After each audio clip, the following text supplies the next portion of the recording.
जलेंगे हम तो जल जाएगा सारा गुलिस्ता माली, समझ मत एहसन एक गुलशन में मेरा ही आशियाना है।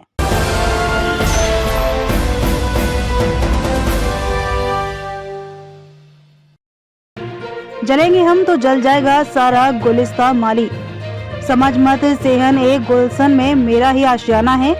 ओछी राजनीति के लिए नफरत का खेल बंद करो, देश में भाईचारे को बढ़ाओ। समाजवादी पार्टी महाराष्ट्र अध्यक्ष व विधायक अबू आसिम आजमी।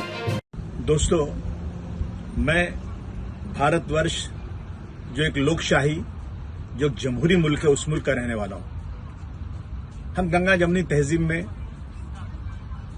इत्तेफाक करते हैं। हम हिंदू और मुस्लिम, सिख और ईसाई भाई भाई की तरह से इस देश में रहते हैं।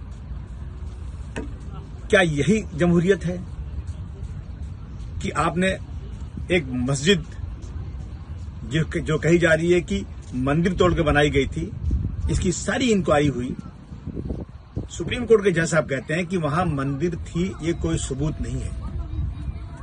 मैं 140 करोड़ जनता से कहना चाहता हूं, मैं किसी मंदिर के खिलाफ नहीं हूं। और याद रखना, कोई मस्जिद अगर मंदिर तोड़ के बनाई गई हो, कोई मस्जिद अगर किसी के गलत पैसे की कमाई से बनाई गई हो, तो वो मस्जिद नहीं मानी जाती। ये इस्लाम का एक कानून है। गलत पैसे, चंदा भी मस्जिद को नहीं चाहिए। मस्जिद एक अच्छे साफ सुथरे पैसे की कमाई से बनाई जाती है, किसी के जबरदस्ती जमीन से नहीं बनाई जाती है। अगर बाबर ने उस वक्त मंदिर तोड़ के कोई मस्जिद बनाई होगी तो मैं समझता हूं मस्जिद थी नहीं।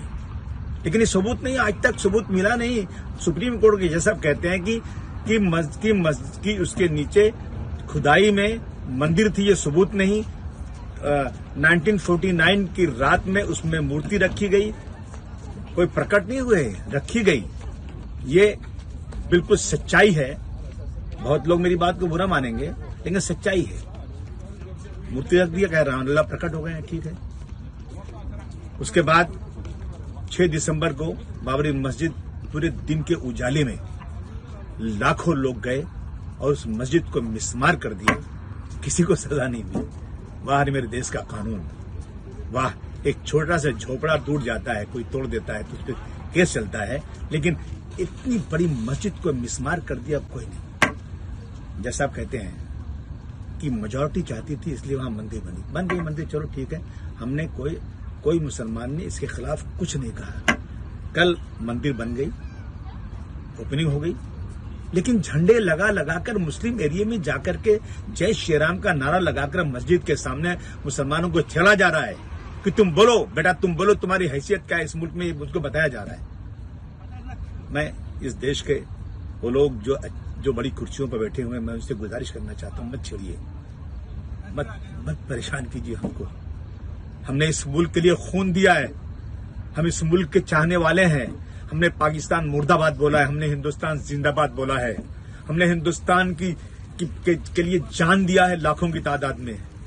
आप हिंदू भाइयों को मंदिर मुबारक हो, जहां खूब पूजा करें, हम कभी उसकी कोई अपोज नहीं करते। लेकिन आप आकर मस्जिद के सामने आकर जय श्री राम बोलकर हमें गाली दे रहे हो, हमारी मस्जिदों के ऊपर गेरुआ झंडा लगाकर हमें मार रहे हो, मैं कहना चाहता हूं ये बंद कर दीजिए।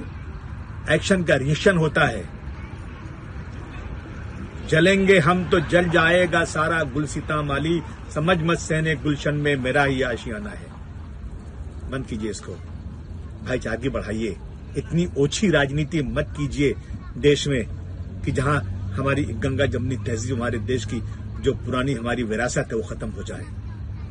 सत्ता में कोई भी रहे, कोई मुसलमान सत्ता में नहीं जाएगा। कोई मुसलमान इस देश का न वजीर आला बनेगा न वजीर आजम बनेगा। लेकिन हमें मत परेशान कीजिए, हम इस देश के चाहने वाले हैं। बंद कीजिए।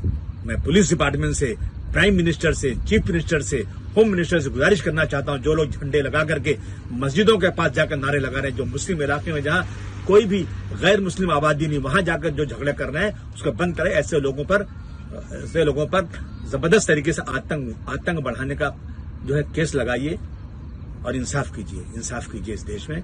गांधी जी की आत्मा, डॉक्टर भीमराव अंबेडकर की आत्मा आज खून के आंसू रोती होगी। जिस देश को हमने आजाद कराया, जमहूरियत दिलाई, उस देश में आज क्या हो रहा है। धन्यवाद।